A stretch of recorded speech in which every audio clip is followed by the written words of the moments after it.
चलिए, last class से कोई क्वेश्चन आप लोग का? कोई क्वेश्चन नहीं?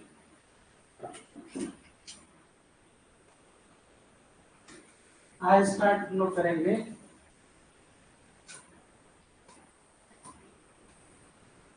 Monetary policy. मॉनेटरी पॉलिसी क्या होता है? सबसे पहले तो क्वेश्चन यही से आएगा कि भाई मॉनेटरी पॉलिसी ये क्या है।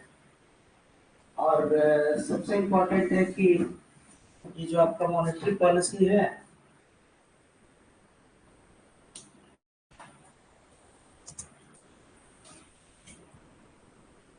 गुड मॉर्निंग,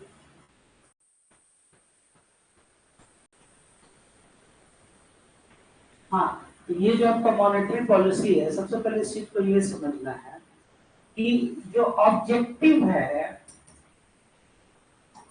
इस मॉनेटरी पॉलिसी का, प्राइस स्टेबिलिटी।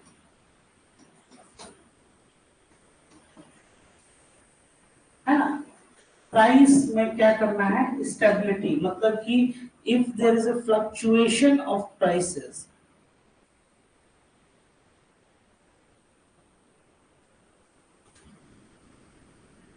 ऑडिबल एनफ,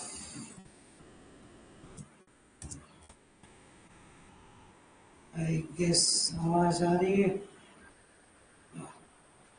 ठीक है, तो प्राइस स्टेबिलिटी जो है ये एक ऑब्जेक्टिव होता है।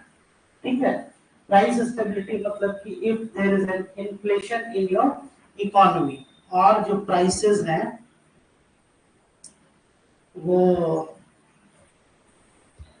एक मिनट आवाज आ रही है, ठीक, प्राइस स्टेबिलिटी ऑब्जेक्टिव इसका हो गया। ठीक है, और क्या है कि जो वोलेटिलिटी है, किसको लेके? प्राइस मैकेनिज्म को लेके।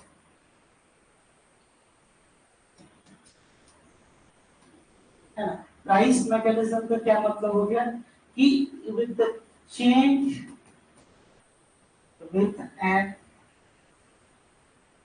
adequate change in interest rate, क्या करना है? एडिक्वेट चेंज करना है किसमें? इंटरेस्ट रेट में। है ना? और इससे क्या हो जाएगा? इंटरेस्ट रेट में चेंज करके आप क्या करते हैं कि मनी सप्लाई को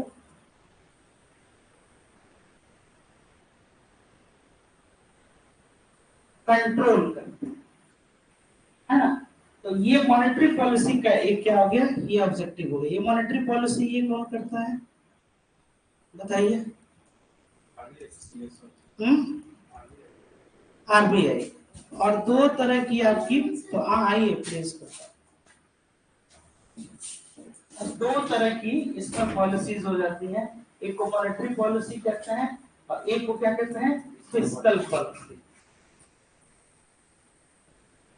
फिस्कल पॉलिसी में क्या करते हैं कि टैक्स में चेंजेस करते हैं या उसमें वेरिएशन करते हैं, और फिर क्या करते हैं? आपको कंट्रोल करते हैं। किसको? प्राइस मैकेनिज्म को, मतलब कि इन्फ्लेशनरी जो प्रेशर है उसमें। अब टैक्सेस कितने तरह के हो गए? दो तरह के, एक को डायरेक्ट कहा गया और एक को इनडायरेक्ट कहा गया। दो तरह के टैक्सेस हैं। तो ये केवल टैक्सेशन से ही संबंधित नहीं होता है। किससे होता है? पब्लिक एक्सपेंडिचर से।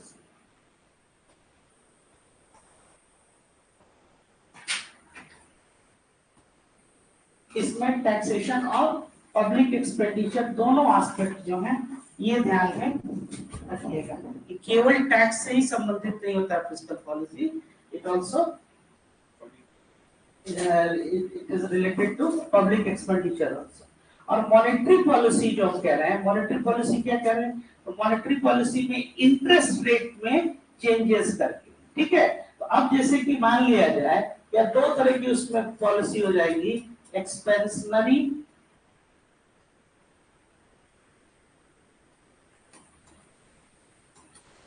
पॉलिसी, दूसरा क्या हो गया? कॉन्ट्रैक्शनरी पॉलिसी, ठीक है, एक्सपेंशनरी पॉलिसी और कॉन्ट्रैक्शनरी पॉलिसी। एक्सपेंशन नाम क्या बताता है आपको, क्या किसी चीज को एक्सपैंड करना है। एक्सपैंड कर रहे हैं तो एक्स का मतलब हुआ कि थोड़ा सा ईज कर रहे हैं। ईज करने का क्या मतलब हुआ, मतलब जैसे एक टाइटनिंग हो गया, मतलब आप किसी चीज को क्या करें, टाइट करना है, एकदम जैसे स्ट्रिक्ट हो गया। और एक तरह ईज मतलब कि हाँ थोड़ा सा। तो अब जैसे कि मान लिया जाए कि लास्ट में भी हम आपको प्रीवियस क्लास में क्या हमने बताया था कि मनी सप्लाई जो हो गया, ये क्या होता है आपको, एंटायर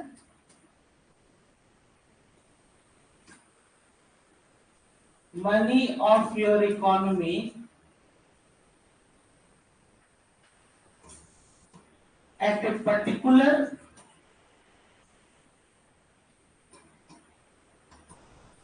point of time, ठीक है।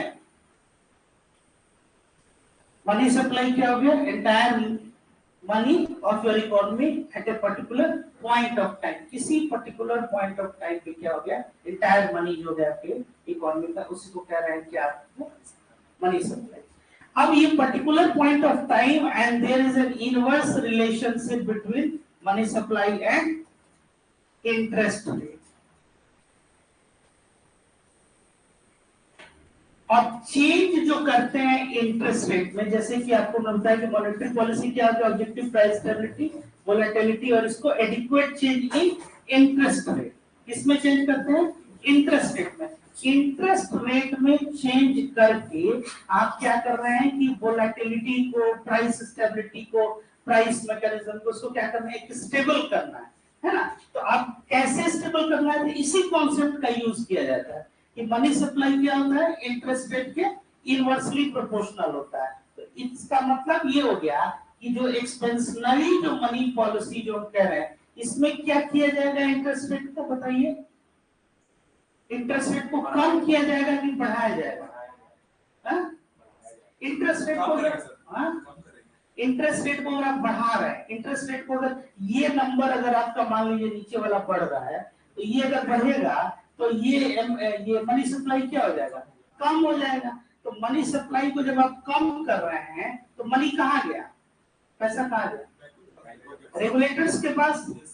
तो जब इकोनॉमी में हम करें किसी पर्टिकुलर पॉइंट ऑफ टाइम में आपकी इकोनॉमी का एंटायर मनी है ना, या जो आपका ब्रॉड मनी जो हम कह रहे थे ना M3, उसको भी हम लोग क्या कहते हैं इन जनरल टॉक में, उसी को कहते हैं कि यही मनी सप्लाई है, ठीक है। क्योंकि M3 ब्रॉड मनी तक आते आते लगभग सारा जो है आपका आ जाता है, जैसे कि other reserves, other deposits with RBI, money with circulation, coins, currencies, ये हो गए आपके M1। M2 में फिर क्या जोड़ दीजिएगा, डिमांड डिपॉजिट और सेविंग डिपॉजिट्स जो है, पोस्ट ऑफिस में भी जो पोस्ट ऑफिस में जो बैंक्स वाला जो डिपॉजिट है ना, सेविंग अकाउंट, वो भी ऐड हो जाता है। M3 में क्या आ जाता है, M1 प्लस टाइम डिपॉजिट है ना। तो M1 में जो आपके ये सारे, और उसमें क्या होगा, टाइम डिपॉजिट है। तो एंटायर मनी जो है आपका, और फिर M4 में क्या आ गया कि अदर्स डिपॉजिट पोस्ट ऑफिस में भी, प्लस NSC जो है, ये आपका नेशनल सेविंग्स जो है, सर्टिफिकेट्स जो है। तो अब टोटल जितना करेंसी हो गया, लिक्विड फॉर्म सब आ गया आपका। तो इन सबको कलेक्टिवली जो M3 जो ब्रॉडर मनी, तो वो नैरोअर हो गया, मतलब कि कम। तो टोटल इकोनॉमी का आपका जो पैसा आ गया, उसको क्या कर रहा है, मनी सप्लाई। मनी सप्लाई मतलब क्या हो गया, मुद्रा आपूर्ति,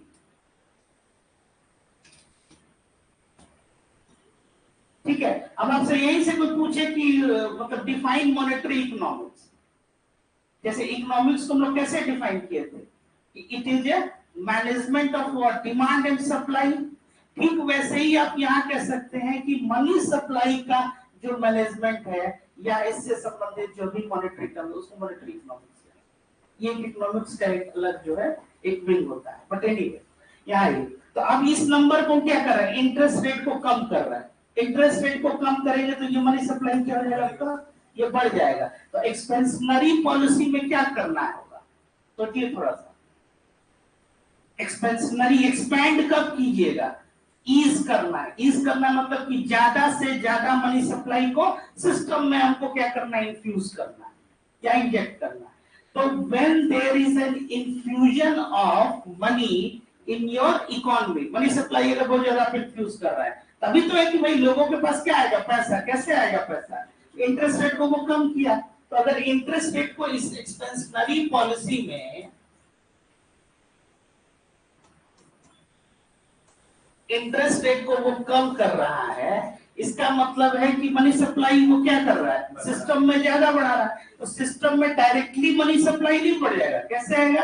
क्योंकि मॉनेटरी पॉलिसी के साथ एक क्या, इसके साथ ये ऑब्जेक्टिव होता है कि प्राइस स्टेबिलिटी तो है ही है, लेकिन इसके साथ एक इसका लिमिटेशन क्या है कि मॉनेटरी पॉलिसी में कोई चेंजेस करेंगे तो सबसे पहले जो इंस्टीट्यूशंस हैं वो अफेक्ट होंगे।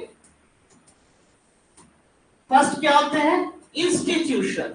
जबकि इसमें आप क्या करेंगे, अगर फिस्कल पॉलिसी में कोई चेंज करते हैं आप, जैसे टैक्स में मान लिया चेंज किया, जीएसटी कल से बढ़ा दिया, तो जीएसटी कल से बढ़ा दिया जाएगा। अगर मान लीजिए तो आप कल लोग अगर रेस्टोरेंट में खाना खाने जाएंगे तो किस पे प्रभाव पड़ा? डायरेक्टली पब्लिक पहला सीधे ना। तो जो मतलब जो सीधे जिसको कहते हैं कि व्यक्ति पे क्या प्रभाव पड़ेगा, ये टैक्स। यहाँ क्या है कि इंस्टीट्यूशंस पे पहले इफेक्ट पड़ेगा, मॉनेटरी पॉलिसी, फिनेंशियल इंस्टीट्यूशन, है ना। जैसे बैंकों पे, बैंक क्या करेगा कि बैंक अपना जो है सो इंटरेस्ट रेट को अगर मान लिया बढ़ा दिया, तो बैंक अगर इंस्टीट्यूशंस इंटरेस्ट रेट को बढ़ा दिए तो लोग उससे क्या करेंगे? जो भी इंस्टीट्यूशन, अदर इंस्टीट्यूशंस होंगे जो लोन लेने वाले हैं, वो लोन लेंगे कम, उनका लोन लेने का जो है वो टेंडेंसी बढ़ेगा कि कम होगा? कम होगा। तो उनकी टेंडेंसी कम होगी तो बैंकों से जो लोन है वो क्या होगा? वो महंगा होता जाएगा आपको, है ना। इंटरेस्ट रेट बढ़ा रहा। तो जैसे आप जो होम लोन लेते हैं, कार लोन लेते हैं, अदर्स जो पर्सनल लोन आप लोग लेते हैं, तो ये लोन क्या हो जाएगा? अब आप लोन कम लीजिएगा, तो कम लीजिएगा तो पैसा आपके पास क्या है? नहीं है। सिंपल एक लाइन में समझना है कि पैसा कहाँ गया। अगर बैंकों के पास जा रहा है, इंस्टीट्यूशंस के पास जा रहा है, रेगुलेटर के पास जा रहा है, इसका मतलब कि वो क्या कर रहा है? लिक्विडिटी को एब्जॉर्ब कर रहा है। जैसे कि पूरा मनी और ये जो सिस्टम जो हम लोग पढ़ रहे हैं, या कैश जो भी जिसको लिक्विड, ये सब क्या है? लिक्विड फॉर्म में, लिक्विड फॉर्म में। और लिक्विड को कैसे हम लोग डिफाइन किए थे कि इसकी क्या होती है? कन्वर्टेबिलिटी,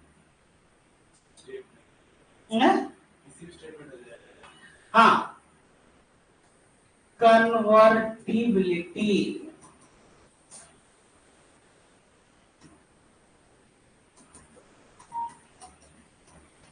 लिक्विड एसेट्स में हो गया ये आपका मनी, जिसको आप ये कह रहे हैं। तो मनी क्या? एक तो पहले तो वही बेसिक्स डेफिनेशंस को अब आप जोड़िए इसमें आसानी से। तो इंस्टीट्यूशंस अगर मान लिया जाए कि एक्सपेंशनरी पॉलिसी हम कह रहे हैं,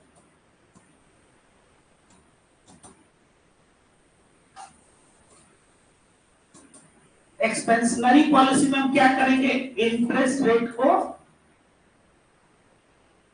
डाउन कर रहे हैं, ठीक है। तो अब ये इसके वजह से क्या हो जाएगा? मनी सप्लाई आपका ये बढ़ जाएगा। ये मनी सप्लाई बढ़ेगा तो क्या हो जाएगा? लिक्विडिटी ये बढ़ जाएगी, क्योंकि लिक्विडिटी को ही बढ़ाने के लिए ये क्या किया जा रहा है? एक्सपेंशनरी, ताकि ईज जिसको कहते हैं, एक्सपैंड हम कर रहे हैं, ठीक है। और ये जब लिक्विडिटी आएगी तो ये लिक्विडिटी जब over the period of time, मान लीजिए एक्सपेंशनरी पॉलिसी आप लंबे समय तक करते हैं, इस लिक्विडिटी की वजह से क्या हो जाएगा बताइए? तो लोगों के पास पैसा आ जाएगा, लोगों के पास पैसा आ जाएगा तो महंगाई किसको कहता है? लोगों के पास पैसा आ जाएगा, लोग इन्वेस्ट करेगा, लोग सामान एग्जैक्टली, वेरी गुड। ये लिक्विडिटी जब बढ़ेगा तो इन्फ्लेशन जो है ये क्या होगा? राइज करेगा। इन्फ्लेशन किसको कहते हैं? General rise in price level. आई बात समझ में? तो अब ये जो लिक्विडिटी बढ़ेगी तो इन्फ्लेशन बढ़ेगा, और इस इन्फ्लेशन जो ये बढ़ रहा है इसको कैसे फिर कंट्रोल किया जाएगा? एग्जैक्टली। तो उसको क्या कहते हैं? Contractionary policy. तो उसके बाद सर क्या किया जाएगा, आपका इंटरेस्ट रेट को ये बढ़ाया जाएगा। जब इंटरेस्ट रेट को बढ़ाएंगे तो फिर क्या हो जाएगा, मनी सप्लाई आपका कम हो जाएगा। तो अब ये मनी सप्लाई अब कम हो जाएगा तो इसका मतलब क्या हो गया, लिक्विडिटी को आपने क्या किया, कम कर दिया। तो अब इन्फ्लेशन जो आपका बढ़ रहा है, तो इन्फ्लेशन बढ़ने का क्या मतलब हो गया, अब इस प्राइस को हमको क्या करना है, स्टेबल करना है ना। तो इसको हमने क्या किया, इन्फ्लेशन को कंट्रोल कर दिया with the help of contractionary.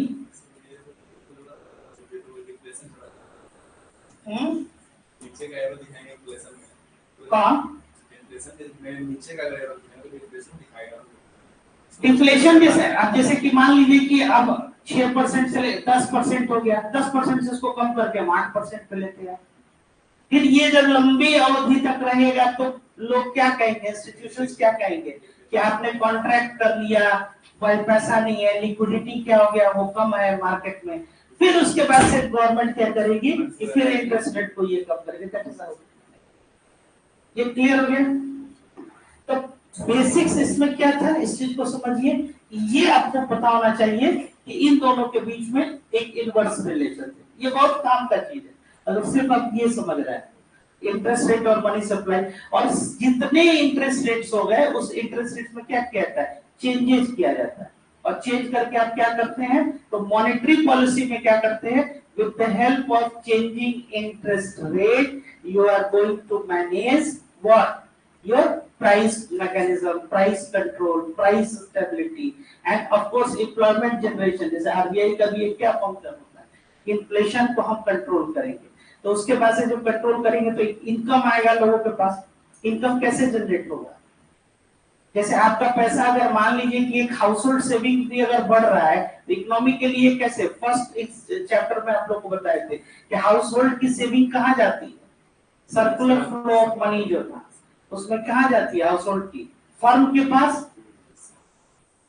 आप अगर सेव किए हैं तो सेव करके कहाँ पैसा रखिएगा, बैंक में रखेंगे, इंस्टीट्यूशंस में रखेंगे। तो इंस्टीट्यूशंस भी क्या हो गए, जो बैंक हो गए वो क्या करते हैं, वो भी निवेश करेंगे। तो आपकी जितनी सेविंग होगी वो कहाँ गया, वो इन्वेस्ट किया आपने।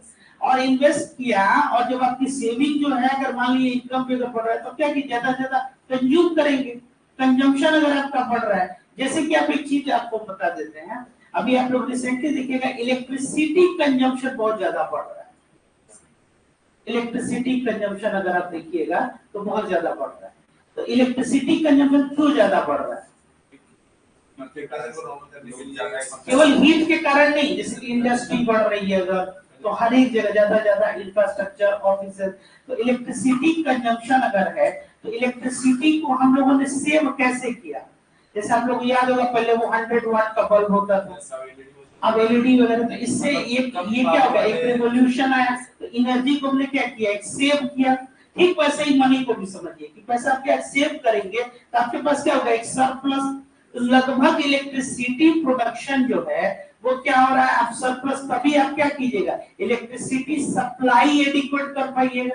पहले जैसे आप लोग को याद होगा बिजली की कटौती क्या होती थी, ज्यादा होती थी। अब उससे क्या हो गया कि अब आपके पास हाँ अब कम जो है वो कटौती हो रही है। प्लस कलेक्शन क्या होगा, टैक्स कलेक्शन वो ज्यादा होगा। कंजम्पशन जैसे अब तो प्रीपेड भी बिजली आ गई तो उसको क्या होगा, यही मनी सप्लाई। मनी सप्लाई में क्या है, आपको जब जैसे 12 बजे रात को भी अगर आपको कैश की जरूरत होती है, पैसे की जरूरत होती है, आप क्या करते हैं, सीधे गए ये चौराहे पर एसबीआई के एटीएम में पैसा गए निकाल लिया।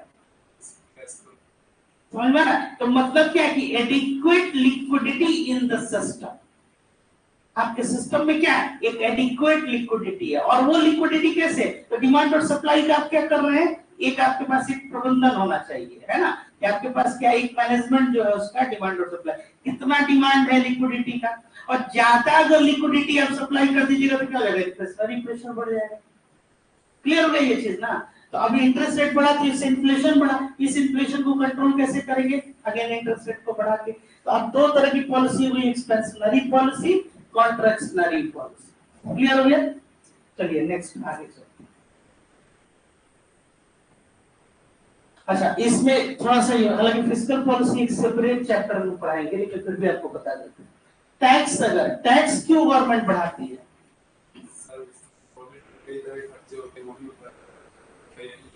टैक्स क्या होता है? पहले एक कंपलसरी, ये क्या एक पेमेंट है, ठीक है। कंपलसरी पेमेंट इन सेंस की अब मान लीजिए कि आप जैसे टैक्स कई तरह के टैक्स, तो सेवा लेते हैं तो मान लीजिए उस सर्विस से रिलेटेड टैक्स हो गया। अगर आपकी आय है तो उसपे क्या हो जाएगा, एक जो है थ्रेशोल्ड है उसका, जैसे मान लीजिए 7 लाख, इसके ऊपर अगर परिणाम तो आपको क्या इनकम टैक्स देना होगा। इनकम टैक्स हो गया। कॉर्पोरेट टैक्स आपको देना होता है, अगर आप मान लीजिए कि आपका कोई कंपनी इंस्टीट्यूशन है, बहुत सारे टैक्स है, तो एक डायरेक्ट हो गया और एक दूसरा इनडायरेक्ट। तो डायरेक्ट टैक्स किसको कहते हैं कि मान लीजिए कि आपका टैक्स आप ही को पे करना है, आपका इनकम टैक्स हम नहीं दे सकते। हाँ, लेकिन रेस्टोरेंट में हम लोग एक साथ खाना खाने जा रहे हैं तो उसमें मान लीजिए कि अगर मेरा बिल है तो आप पे कर सकते हैं, तो जीएसटी कौन पे किया? आप ही पे किए, उसमें सर टैक्स जो भी लग रहा है कोई दिक्कत नहीं है। आपका अगर मान लीजिए बिल ये पे कर सकते हैं, हम दोनों का कोई तीसरा व्यक्ति कर सकता है। लेकिन इस केस में क्या है, जैसे कि आपका रेलवे अगर कोई टिकट है उसका पेमेंट कोई भी कर सकता है, उस पर टैक्स आप देते हैं, है ना। आप जैसे एरोप्लेन में आप मान लीजिए कि एयरपोर्ट जा रहे हैं, वहां पे भी अगर टिकट, मतलब इसमें क्या इनडायरेक्ट टैक्स जो है कोई दूसरा जो है वो, इसमें क्या है कि अथॉरिटी सीधे जो है आपसे ये ले रही है, ठीक है ना। तो आपका वो ट्रांसफरेबल नहीं हुआ। तो टैक्स अगर बढ़ाया जा रहा है इसका मतलब ये भी हुआ कि अगर सिस्टम में ज्यादा लिक्विडिटी अगर है ना, तो लिक्विडिटी को जैसे इंस्टीट्यूशंस वाइज यहाँ पे क्या किया गया, वो कंट्रोल किया गया। इसमें भी अगर ज्यादा, जैसे कि कई तरह का रियल एस्टेट में भी आप अभी सुन रहे होंगे कि इनहेरिटेंस टैक्स जो है वो काफी चर्चा में रहा है ना। तो अब ज्यादा से ज्यादा अगर आपके पास मान लीजिए कि अगर रियल एस्टेट में, तो उसमें क्या है गवर्नमेंट जो है वो टैक्स लेती है ना। जैसे खेतों में भी आप सुने होंगे कि जो ये लोग जो रसीद जाते हैं लोग नहीं है वो जमा करवाने या फिर इस तरह से, तो उसमें भी वो टैक्स है। तो एक तरह से क्या है कि आप कस्टोडियन हो गए उसमें। तो टैक्स कलेक्शन अगर बढ़ रहा है तो वो भी एक तरह से क्या है, कंट्रोल करना हुआ इन्फ्लेशन को। लेकिन फिस्कल पॉलिसी अगर टैक्स को आप ज्यादा बढ़ाते जाइएगा तो since we are a welfare economy, we are a welfare society, है ना। हम लोग क्या है, लोक कल्याणकारी राज्य जो भारत, आप लोग पढ़े हुए कॉन्स्टिट्यूशन में, अब उसमें है कि बहुत ज्यादा अगर कीजिएगा तो ये क्या हो जाएगा, गवर्नमेंट क्या हो जाएगी, गवर्नमेंट अनपॉपुलर हो जाएगी। गवर्नमेंट के अगेंस्ट में पब्लिक भाई पब्लिक बैलाज है, क्योंकि हाँ। तो आप अच्छा दूसरी बात है कि अब एक डिस्क्रिमिनेशन आप उसमें नहीं कर सकते हैं। जो सुपर रिच है अब ऐसा नहीं है कि सारा टैक्स वही पे करे, तब तो इसमें हो जाएगा कि कोई कहेगा कि भाई हम पैसा कमाना ही नहीं चाहेंगे, तो जितना ज्यादा पैसा कमा रहा है गवर्नमेंट सब लेते जा रही है, तो उससे बढ़िया है कि हम लोग जो है तो ग्रोथ के लिए भी आप करते, उसमें क्या है, इसमें भी एक बैलेंस जो है ये रखा जाता है। बहुत सारा टैक्स होगा, प्रोग्रेसिव, रेग्रेसिव, ये सब डिटेल में हम लोग जो है ये फिस्कल पॉलिसी में, तो अभी बस ये समझिए। अच्छा पब्लिक एक्सपेंडिचर क्या होता है ये बताइए, अभी कई बार इसको बताया पब्लिक एक्सपेंडिचर से कैसे ये इन्फ्लेशन को कंट्रोल किया जाता है। हाँ, इसमें क्या है कि प्रोडक्शन एक्टिविटी अगर बढ़ रही है, गवर्नमेंट एक्सपेंडिचर मतलब क्या हो जाएगा, या पब्लिक एक्सपेंडिचर जैसे इंफ्रास्ट्रक्चर,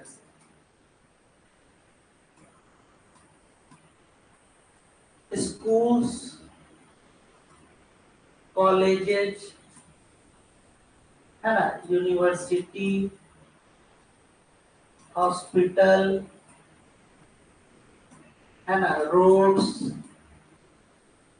ब्रिजेज, इसमें दोनों हो गया आपका इंफ्रास्ट्रक्चर, मतलब डिजिटल इंफ्रास्ट्रक्चर भी है। तो इससे क्या हो जाएगा कि प्रोडक्शन एक्टिविटी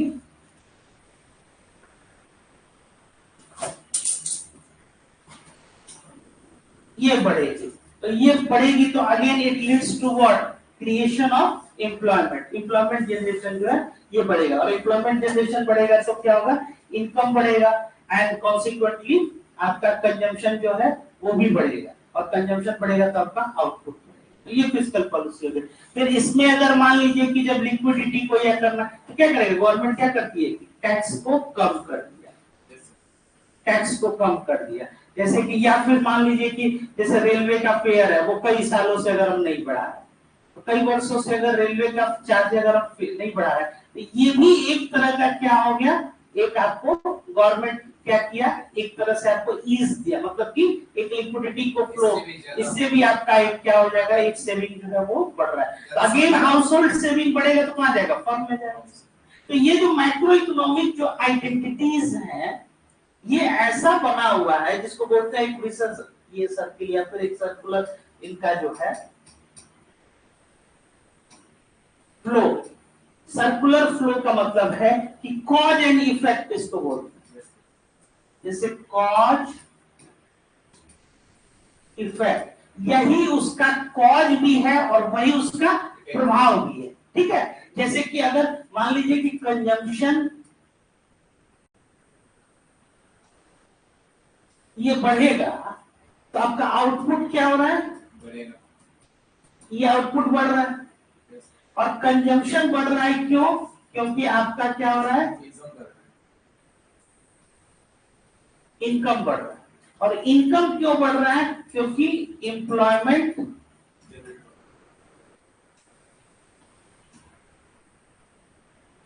जनरेशन हो रहा है। और एम्प्लॉयमेंट जनरेशन क्यों हो रहा है? क्योंकि पब्लिक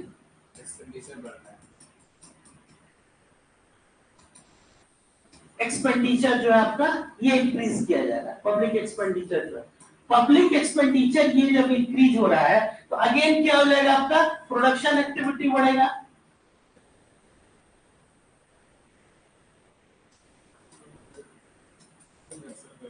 अगेन जो प्रोडक्शन एक्टिविटीज बढ़ा तो क्या हो गया, कंजम्पशन बढ़ा।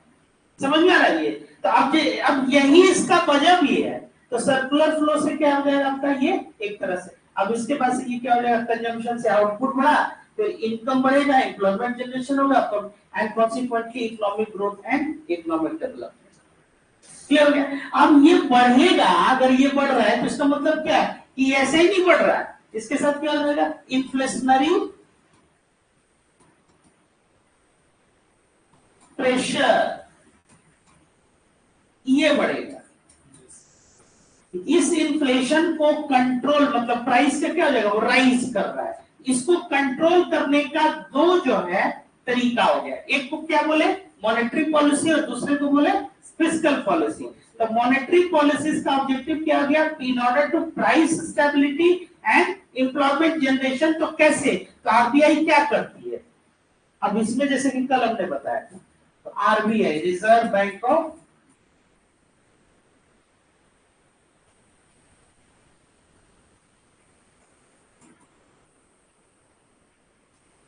ठीक है। अब इसके पास, रिजर्व बैंक ऑफ इंडिया के पास क्या है, सर्टेन टूल्स है, इंस्ट्रूमेंट्स। पहले तो सबसे पहले ये समझ लीजिए आरबीआई करता क्या है।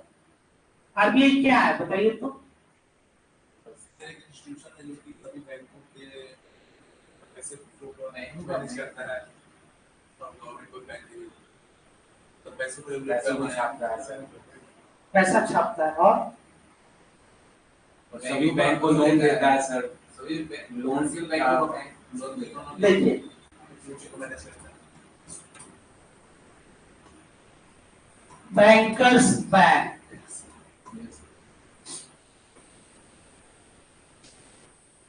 बैंक टू द गवर्नमेंट, ठीक है। सुपरविजन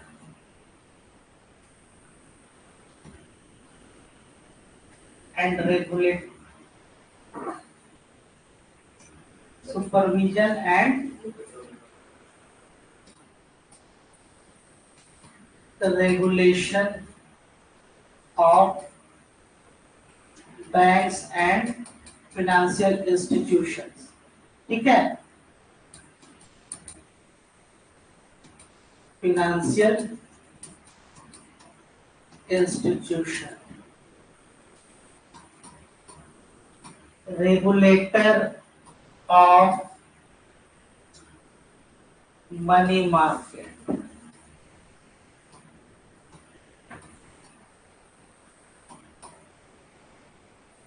exchange rate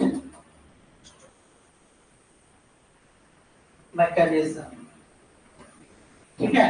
इसके अलावा lender of the last resort, ठीक है। अब इसमें देखिए, ये बैंकों का बैंक है, बैंक जो आपके लिए काम करता है वही ये बैंकों के लिए काम करता है, ठीक है।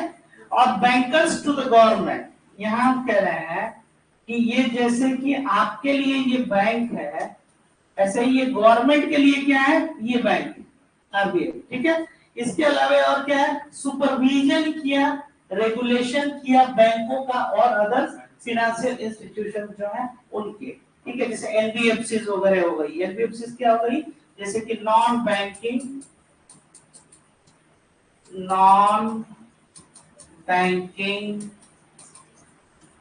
फाइनेंशियल कंपनीज,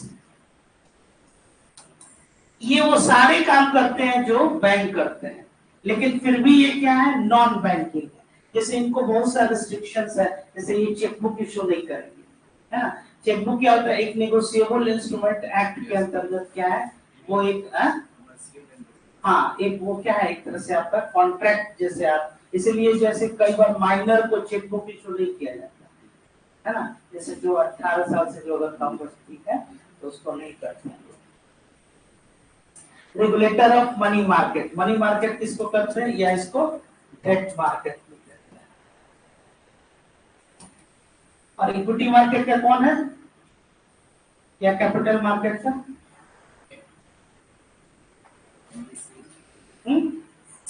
हाँ सेबी कल ही बताए थे, security and exchange board of India. और एक्सचेंज रेट मैकेनिज्म, जैसा कि आपको बताया हमने, एक्सचेंज रेट क्या होता है, हाँ अगर आप अपने फॉरेन करेंसी में आपकी डोमेस्टिक करेंसी, इसका क्या आप कर रहे हैं, अगर आप उसको रिप्रेजेंट कर रहे हैं या कोट कर रहे हैं, इस मैकेनिज्म को भी ये क्या करता है, आरबीआई आपको ये मैनेज करता है। And lender of last resort, मतलब कि क्या है, जब सब जगह से आप थक गए कि अब कहाँ जाए पैसा लेने, तो मान लीजिए आपकी ऐसी स्थिति हो जाए कि आप अपने मित्र से, भाई से, बंधु से, सब कुछ किसी से थक गए कि अब भाई कहाँ, तो लास्ट में आप कहाँ जाते हैं पैसा लेने, बैंक नहीं, और सोचिए थोड़ा सा। नहीं सर, हाँ तो वही जो फादर होते हैं वो क्या होते हैं, लेंडर ऑफ लास्ट रिसोर्ट, कि भाई सब जगह से घूम के आ गए, अब आखिरी जो है आप ही का भरोसा है। तो बैंकों का ये क्या है, वही है जो आप कह रहे हैं, पहले भी जाएंगे तो हाँ तो लेंडर ऑफ लास्ट रिसोर्ट, तो आखिरी जो है, नहीं पहले नहीं जा सकते हैं, फर्स्ट इंस्टेंस में तो हाँ, फर्स्ट इंस्टेंस में जाएंगे तो वहां क्या बोला जाएगा कि भाई कुछ करो, अपने जो है सो पैर पे खड़े हो, कुछ करके दिखाओ। यहाँ भी वही चीज है कि कमर्शियल बैंक को वो यही कहेगा कि भाई सब कुछ तो आपको दिया ही जा रहा है, लिक्विडिटी, अब आप अपना प्रबंधन कीजिए और क्या कीजिए, कुछ कीजिए। और उसकी वजह से ये लेटर ऑफ लास्ट रिसोर्ट जो है, तो ये सब क्या हो गया, इनके फंक्शंस हो गए। इसके पास कुछ इंस्ट्रूमेंट्स होते हैं, ये हो गया, आप लोग नोट कर रहे थे क्या, हो गया, ठीक है। उसके बाद से इंस्ट्रूमेंट, ये हम दे देंगे आपको, कहीं ना कहीं फॉर्म देंगे इसके लिए। इंस्ट्रूमेंट्स ऑफ, ये क्या होता है, कंट्रोलिंग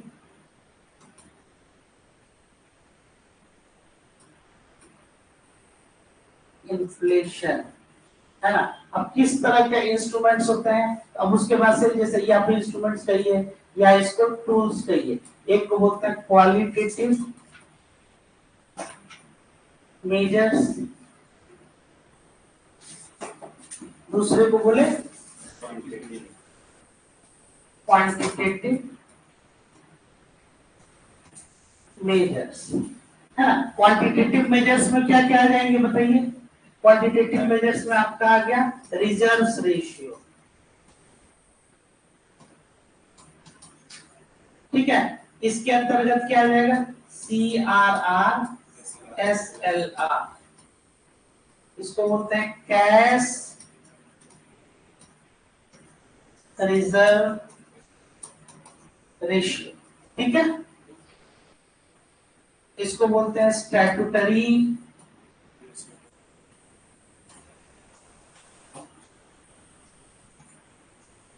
रेशियो, ठीक है। इसके अलावा और क्या होता है, बैंक रेट, फिर होता है आपका LAF लिक्विडिटी एडजस्टमेंट फैसिलिटी, इसके अंतर्गत आ जाएगा आपका रेपो रेट, रिवर्स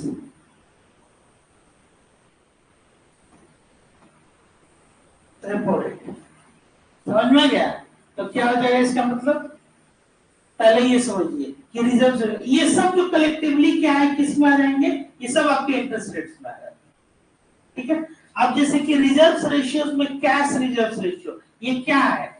मतलब कि जो शेड्यूल्ड कमर्शियल बैंक्स हैं उनको, या जो बैंक्स हैं उनको क्या करना होता है, एक अपने जो भी उनके पास क्या है, जो टोटल अमाउंट है, टोटल अमाउंट जो है, हाँ, उसका सर्टेन अमाउंट जो है वो पार्क करके रख देना होता है आगे। जैसे मान लीजिए कि अगर किसी के पास जो है जो टोटल कैपिटल, मान लीजिए paid up capital and authorised capital 100 crore, तो 100 करोड़ का अगर मान लीजिए कि सीआरआर आपका 20%, 20%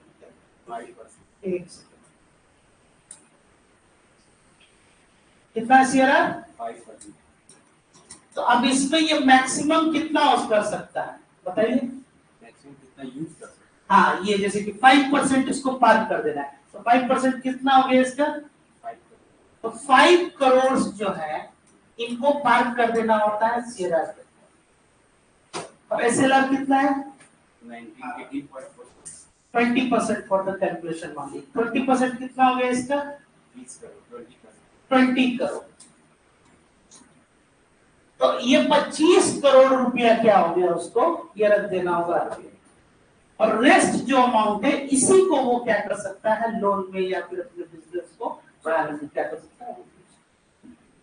ऐसा वो क्यों पार्क करते हैं?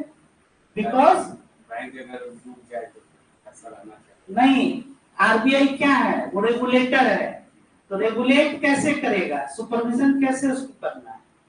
तो ये सीआरआर, अब सीआरआर बढ़ा दिया, इसका क्या मतलब हुआ? सीआरआर को अगर बढ़ाते जाएगा तो इसका मतलब बैंक्स क्या करेंगे? जैसे इसको ये हो गया, इसको आगे बढ़ा, एक सेकंड बता। जैसे कि आप ऐसे समझिए कि सीआरआर या रिजर्व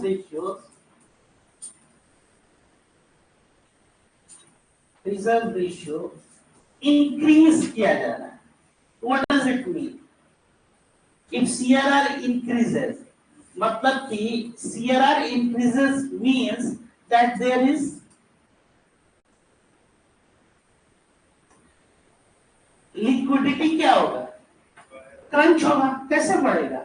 सीआरआर अगर बढ़ा रहे हैं तो बैंक जो पहले 5 करोड़ रखता था, 5 करोड़ की जगह 10 करोड़ जो पार्क करके रखता है, तो लिक्विडिटी को क्या कर रहा है, आप अपने पास भी अब्सॉर्ब, मतलब लिक्विडिटी जो मार्केट में वो नहीं जाए। सीआरआर को क्यों बढ़ाया जाता है? ताकि मार्केट में पैसा ज्यादा फ्लो हो। हाँ, और सीआरआर कम करने का क्या मतलब हो गया? ऑन द कॉन्ट्ररी, अगर सीआरआर को आप डाउन कर रहे हैं मतलब कि आप क्या कर रहे हैं, लिक्विडिटी को ये बढ़ा। समझ में आ रही है बात कि नहीं? जैसे कैश रिजर्व रेशियो, कैश को क्या आपने किया, रिजर्व्स किया। तो बैंक क्या करते हैं कि आरबीआई के बिहाफ में, जैसे कि सर्टेन अमाउंट ऑफ 5%, वो कैश उनको, मान लीजिए कि जो भी उनके पास कैश है, आप इसको एकदम साधारण शब्दों में भाषा में समझिए, उसका एक अमाउंट उन्होंने पार्क कर दिया। कल हो के आरबीआई कह रहा है कि जो तुम 5 करोड़ रख रहे हो इसके जगह तुम 10 करोड़ रख। तो बैंक के पास क्या हो गया कि अब वो 10 करोड़ रुपया जो है इसको छोड़ के बाकी जो अमाउंट वही वो लोन दे सकता है या तो एडवांस लोन। और बैंकों के लिए जो एसेट होता है वो क्या होता है, डिपॉजिट की लोन होता है। तो जितना ज्यादा वो लोन करेंगे उतना ज्यादा वो क्या करेंगे, और जितना ज्यादा, जैसे बैंकों से अगर बैंक लोन या एडवांसेस अगर ये बढ़ रहा है, बैंक लोन अगर ज्यादा से ज्यादा जो है वो दे रही, इसका क्या मतलब हो गया? सोचिए थोड़ा सा, बैंक लोन ज्यादा दे रहा है, इसका क्या मतलब हो रहा है? या इजी हो गया लोन लेना, सीआरआर को भी भूल जाइए, एसएलआर को भी भूल जाइए। सिंपल एक साधारण शब्द में आपसे पूछ रहे हैं कि बैंक जो है लोन, बैंक लोन मिलना आसान हो गया, या बैंक ज्यादा से ज्यादा लोन दे रहा है। ये बैठे जितने लोग हैं सबको बैंक बोला कि 5 लाख रुपया हम आप लोग को दे रहे हैं, इंटरेस्ट भी चार्ज नहीं करेंगे, तो व्हाट विल हैपन? सर इससे लोग के उसी इन्वेस्ट मार्केट करेंगे, में अगर पैसा liquidity बनेगा बढ़ेगा, सर। बैंक में जमा करेंगे। हाँ, क्या करेंगे उनका सर लोग इन्वेस्ट करेंगे, इन्वेस्टमेंट बढ़ेगा आपका। बैंक लोन बढ़ेगा तो क्या हो जाएगा? बैंक लोन घटेगा, इन्वेस्टमेंट जो है, हाँ, क्या घटेगा? लोन का अमाउंट घटेगा तब ना इन्वेस्टमेंट बढ़ेगा। लोन का अमाउंट घटेगा मतलब लोन का रेट सर, वही लोन का, तभी तो वो इंटरेस्ट रेट को डाउन करेगा। क्या कर रहा है वो? बैंक लोन जो है आपको ये बढ़ाया जा रहा है, आपको इजीली अवेलेबल हो गया है कम रेट। तो बैंक ज्यादा अगर लोन देगी तो क्या हो जाएगा? इन्वेस्टमेंट बढ़ेगा, और इन्वेस्टमेंट बढ़ेगा तो वही आप अपना जो रिलेटिव डिमांड कैलकुलेशन याद कीजिए। इन्वेस्टमेंट बढ़ेगा तो क्या होगा? आउटपुट बढ़ेगा। ठीक है, तो अब ये जब इन्वेस्टमेंट बढ़ेगा, और व्हाट अबाउट टैक्स कलेक्शन, वो भी बढ़ेगा आपका। ज्यादा से ज्यादा आपका क्या करेंगे? आप कंज्यूम करेंगे। ठीक है, तो बैंक लोन जब बढ़ेगा तो इन्वेस्टमेंट, और ये जो बैंक का जो ग्रोथ होता है, ये इंडस्ट्रियल ग्रोथ से ज्यादा होगा कि कम होगा? पर इंडस्ट्री की ग्रोथ ज्यादा होगी। क्यों? क्योंकि उसका ज्यादा होगा तभी तो अपने हमारा ज्यादा प्रॉफिट होगा, तभी तो इन्वेस्ट कर सकते हैं ना, लोग हाँ। का इंटरेस्ट पे कर पाएंगे। हाँ, इंफ्रास्ट्रक्चर कम रहेगा तो बैंक टूट जाएगा। क्या हो जाएगा? बैंक का लॉस होगा। कैसे? अगर किसी संस्था को पैसे दिए गए हैं और वो अगर पेमेंट नहीं कर पा रहा है तो बैंक के पास पैसा नहीं आएगा। बैंक के पास पैसा नहीं आएगा तो बैंक धीरे डाउन होगा। हाँ, इसका मतलब ये हुआ कि बैंकिंग ग्रोथ जो है ये हमेशा जो है इंडस्ट्रियल ग्रोथ या इंडस्ट्री, ये क्वेश्चन के रूप में आता है, ध्यान दीजिएगा। इंडस्ट्री जो है ग्रोथ क्या होगा? Always greater than banking growth. और जब ये उल्टा हो जाए, जब सिचुएशन में कि जब इंडस्ट्री ग्रो नहीं कर रही है, तो आप कहां चले गए? आप रिसेशनरी फेज में चले जाते हैं। तब आपको क्या होता है, जिसको आप सुने होंगे न्यूज़पेपर वगैरह में, कि now government is ready for fiscal stimulus. Fiscal stimulus किसको कहते हैं? कि अब तरह तरह से सब्सिडी देगा, आपको ट्रांसफर पेमेंट बढ़ा देगा, तो ट्रांसफर पेमेंट, या आपको और ज्यादा टैक्स बेनिफिट देगा। जैसे आप लोग पढ़े थे अभी कुछ दिन पहले नेशनल इनकम में कि free services by the government, ये नेशनल इनकम में इंक्लूड होता है कि नहीं? ट्रांसफर पेमेंट,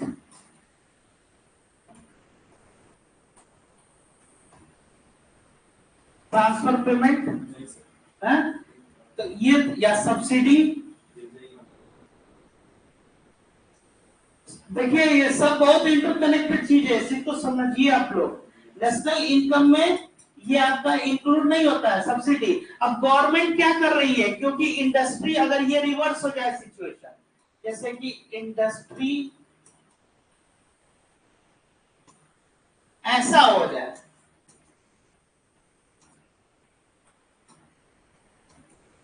यहां पे हम क्या कर रहे हैं कि बैंक ग्रोथ जो है वो ज्यादा हो रहा है और इंडस्ट्री का ग्रोथ कम हो जा रहा है। तो ऐसे सिचुएशन में गवर्नमेंट क्या करेगी? तो वो सब्सिडी देगी किसको? कॉर्पोरेट्स को, या फिर जो इंडस्ट्रियलिस्ट है उनको, कि आपको हम क्या कर रहे हैं, एक आपको सुविधा दे रहे हैं कि आप ज्यादा से ज्यादा क्या कीजिए, आप यहाँ पे कोई प्लांट लगाइए, कोई फैक्ट्री लगाइए, हम आपको टैक्स का बेनिफिट देंगे अगले 3-4-5 सालों में। जैसे आप लोग जो नीति पढ़ते होंगे, औद्योगिक नीति, बिहार की औद्योगिक नीति है, तो बिहार में उद्योग है नहीं है, तो इसके लिए औद्योगिक को या इंडस्ट्रियल प्रमोशन जो है कैसे कर सकते हैं बिहार में? आप लोग को अगर ये हमेशा मेंस में ये बीपीएससी की पूछता भी है, सजेस्टिव मेजर्स आपको ये देने होते हैं, है ना?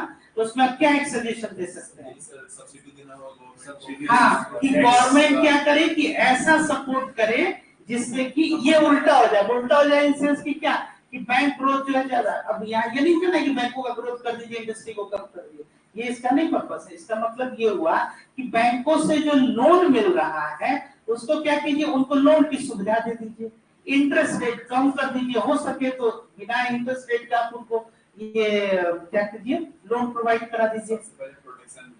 नहीं, वो तो है ही है, नहीं हम इकोनॉमिक टर्मिनोलॉजी की बात कर रहे हैं, वो तो है ही है। विदाउट लॉ एंड ऑर्डर कोई डेवलपमेंट हो नहीं सकता है। Law and order, public order, ये सब तो ठीक है। अब जैसे ये ट्रांसफर पेमेंट है सब्सिडी में जैसे, तो इससे क्या हो जाएगा, इससे ये क्या हो जाएगा, इंडस्ट्री जो है वो क्या करेगी, अपने को प्रमोट करेगी। क्लियर है यहाँ तक, कोई डाउट? अब यहाँ समझिए कि क्योंकि ये नेशनल इनकम में नहीं आएगा, तो ज्यादा से ज्यादा जब आप सब्सिडी देंगे, फ्री सर्विसेज देंगे, it is good for your economy और बैड? गुड कैसे होगा? नहीं सर, ज्यादा फ्री होगा तो वो नहीं होगा। नहीं होगा, नेशनल इनकम में ये ऐड ही नहीं होगा। लेकिन हम क्या करें, क्योंकि आगे भी हमको अगर कैसे प्रमोट नहीं करना होगा, अगर नहीं करेंगे तो फिर नहीं आएगा। इंडस्ट्री को लाने के लिए गवर्नमेंट क्या करे, समय के लिए, हाँ, इसीलिए इसको कुछ समय तक के लिए ऐसा जो है ये फुलफिल करना होता है। तो इस तरह से आपका जब भी इंडस्ट्रियल ग्रोथ होगा तो बैंक लोन, तब इसमें फिर से बैंक लोन बढ़ेगा, इन्वेस्टमेंट बढ़ेगा एंड सो ऑन। ठीक है, क्लियर है ये? इसके अलावा देखिए, तो रिजर्व रेशियो जैसे सीआरआर को बढ़ा दिया, तो अब ये इस कॉन्टेक्स्ट में बताया गया है जो स्पेशल इकोनॉमिक जोन होता है आपका, ये स्पेशल इकोनॉमिक जोन जहाँ पे एक्सपोर्ट होगा या आपका एक्सपोर्ट प्रमोशन जो है, ये जो जोन होता है ईपीजेड वगैरह जो है ना, तो अब उसमें एक ईपीसीडी करके, एक्सपोर्ट प्रमोशन गारंटी काउंसिल करके, है ना, तो ये सब जो, या एग्जिम बैंक हो गए आपके, ये बनाया गया इस वजह से कि एक्सपोर्ट को क्या करे, प्रमोट करे, एक्सपोर्ट फाइनेंस करे, है ना। तो एक्सपोर्ट ग्रोथ बढ़ेगा तो क्या होगा, आपकी इकोनॉमी के लिए अच्छा आउटपुट बढ़ेगा। एक्सपोर्ट मतलब सेलिंग गुड्स आउटसाइड। इन बैंकों को क्या रखा गया, जो स्पेशल इकोनॉमिक जोन में या इनको सीआरआर मेंटेन नहीं करना, उनको इससे एग्जेम्प्ट रखा गया। तो एग्जेम्प्ट रखा गया क्यों, क्योंकि ये ज्यादा से ज्यादा क्या कर पाए, लोन दे पाए। तो ज्यादा से ज्यादा जब ये लोन देंगे तो इससे क्या हो जाएगा बताइए, अगेन वही, ज्यादा से ज्यादा लोन देंगे तो क्या होगा, ज्यादा से ज्यादा लोन देंगे तो इन्वेस्टमेंट जो है ये बढ़ेगा। इसीलिए ये क्वेश्चन भी आता है, इनको सीआरआर से क्यों एग्जेम्प्ट रखा जाता है, बिकॉज इन्वेस्टमेंट विल इंक्रीज। ठीक है, तो ये रिजर्व रेशियो समझ गए आप लोग। अब अगला आ जाइए,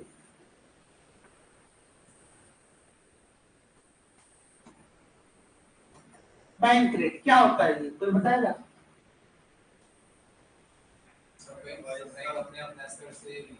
आपने बैंक टू बैंक सर, जरूरी नहीं है। आरबीआई बैंक भी लोन देता है लॉन्ग टर्म के लिए सर, आरबीआई बैंक को लोन देता है लॉन्ग टर्म के लिए, लॉन्ग टर्म के लिए, शॉर्ट टर्म के लिए नहीं देगा, तो वो हो जाएगा सर शॉर्ट टर्म के लिए। ये देखिए, नहीं ये भी 90 डेज का होगा। देखिए, the rate at which RBI lends money to the commercial bank, ठीक है, कमर्शियल बैंक्स का, it is a rediscounting और refinancing रेट। समझ में आ रहा है? अब इसमें ये जो दिया जाता है ये, और अब इसमें समझिए कि ये शॉर्ट टर्म के लिए भी, 1 ईयर तक के लिए भी होता है, 12 मंथ तक का, तो ये बैंक रेट हो गया। तो अब बैंक रेट जो है, इस रेट पे आरबीआई क्या करता है, ये लोन दिया किसको, कमर्शियल बैंक को। और लिक्विडिटी एडजस्टमेंट फैसिलिटी जो आपने पढ़ा, लिक्विडिटी एडजस्टमेंट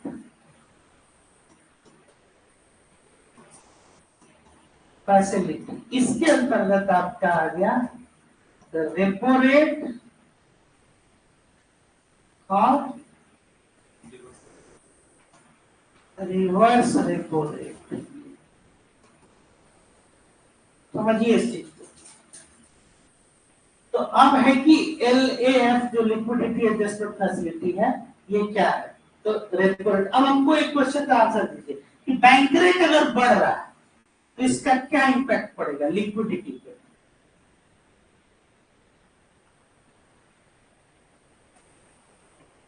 जैसे सीआरआर को बढ़ाए, तो सीआरआर को बढ़ाए तो क्या हुआ?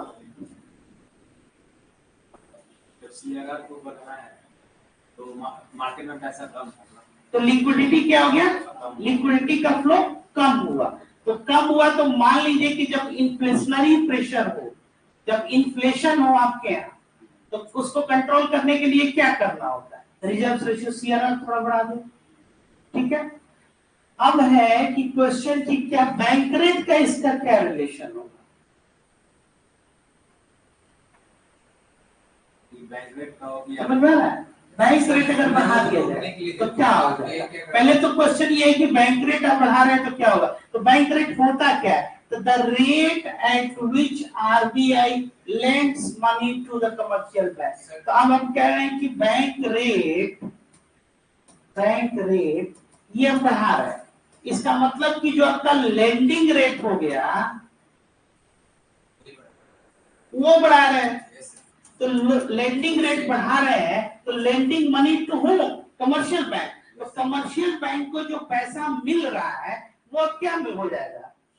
महंगे दर पे मिलेगा। महंगे दर पे मिलेगा तो वो लोन लेना क्या करेंगे? वो कम कर देंगे, मतलब कि लोन मिल रोकने के लिए। हाँ, तो इसलिए जब भी इन्फ्लेशनरी प्रेशर होगा तो ये भी तरीका है बैंक रेट। आप ऐसे समझिए कि कलेक्टिवली ये जितने हैं ये सबको क्या बोला जाता है? इंटरेस्ट रेट, ब्याज दर। तो आप न्यूज़पेपर में भी पढ़ते होंगे, हिंदी न्यूज़पेपर में विशेष तौर पे ब्याज दरों में कटौती होगी, ब्याज दरों। तो आपको ये हमेशा ये वर्ड सुनते होंगे कि ब्याज दरों में, दरों मतलब प्लूरल फॉर्म में, ब्याज दर जो है कोई इंटरेस्ट रेट करके नहीं लिख रहा है। तो ब्याज दरों में इसका मतलब कि या तो वो रेशियोज को चेंज करेगा, या बैंक रेट को चेंज करेगा, या जो एलएम फैसिलिटी है इसको करेगा, मार्जिनल स्टैंडिंग फैसिलिटी है उसको करेगा। तो इन सबको कलेक्टिवली क्या बोला जाता है? इंटरेस्ट। फिक्स कुछ नहीं होता है, वो बढ़ते घटते रहता है। वो सरकार को ये हो सकता है कि बहुत दिनों से वो परिवर्तन उसमें कुछ नहीं किया गया। इन दोनों के बीच में जो होता है उसको बोलते हैं स्प्रेड। अभी नहीं किया गया है इधर। हाँ, 1.5 साल से। जैसे कि उसको आप हमेशा सुनिएगा, जब भी मॉनेटरी पॉलिसी जब आएगी तो उसके बाद से जब ये तो हम जो क्रेडिट पॉलिसी की आती है उसमें क्या बोलते हैं कि इस बार रेपो रेट और रिवर्स रेपो रेट अनचेंज रहा। इस बार भी हाँ। नहीं, नहीं, वो भी ऐसा चेंज कुछ नहीं। चेंज उसको लंबी अवधि तक जो है वो नहीं किया गया। चेंज क्यों नहीं हुआ? अभी तक नहीं किया गया है इधर 4 बार। चेंज तो कुछ भी, अभी आप रिसेंटली कॉन्स्टिट्यूशन पढ़े उसमें क्या पढ़े? चेंज होता है कि नहीं? तो फिर कौन बनाया है? आरबीआई, मॉनेटरी पॉलिसी, ये सारा सिस्टम। तो फिर गवर्नमेंट, अभी नोट चेंज हो गया 8 नवंबर 2016 को, आप लोग पढ़े ही हैं अभी डिमोनेटाइजेशन। उसके पहले भी बहुत बार हुआ, मतलब रिसेंटली जो आपके आंखों के सामने हुआ, इसलिए हुआ तो था 1977 के टाइम। समझ में आ रहा है? ये तो चेंज करने का मतलब है कि उसको स्टेटस को जब आप समझते हैं तो उसमें कोई चेंजेस नहीं किया गया एक्सेप्ट है ना। जैसे पिछले क्वार्टर का आया रिपोर्ट, इस क्वार्टर में कोई चेंजेस नहीं है। तो आप जैसे कि कैसे बता रहे हैं आपको मैकेनिज्म कि कब बढ़ाना है कब घटाना है, वो डिपेंड किस पे करता है? इन्फ्लेशन कैसा है, अदर माइक्रो इकोनॉमिक जो आइडेंटिटीज है वो कैसी है। अभी जैसे मान लीजिए मानसून आने वाला है, तो मानसून जो है अगर नहीं बेहतर आया, तो मानसून बेहतर नहीं आया तो आपका एग्रीकल्चर प्रोडक्ट क्या हो जाएगा? वो सब जो है खराब हो जाएगा। इसकी वजह से क्या हो जाएगा? एग्रीकल्चर प्रोडक्शन नहीं होगा तो मुश्किल में हो जाएगा। तो महंगाई ऑटोमेटिक जो है ये बढ़ जाएगी बहुत ज्यादा। जब महंगाई जब आपको बढ़ जाएगी और फिर दूसरे तरफ से क्या करना होगा? सब्सिडी भी गवर्नमेंट को देना होगा। तब ये नहीं हो सकता है कि आप बहुत ज्यादा जो है आप इंटरेस्ट रेट को बढ़ा दीजिए, तो फिर कहाँ चला जाएगा? डिफ्लेशन की तरफ चला जाएगा, क्योंकि कोई एक तो प्रोडक्शन ही नहीं हुआ है। तो प्रोडक्शन नहीं है तो कॉस्ट ऑफ प्रोडक्शन आपका क्या है? वो कॉस्टली है। तो कॉस्ट ऑफ प्रोडक्शन जब आपका कॉस्टली हो जाएगा तो it leads to cost push inflation. Cost push inflation मतलब इन्फ्लेशन दो तरह के हो गए, एक क्या कहते हैं डिमांड पुल इन्फ्लेशन और एक को cost push inflation.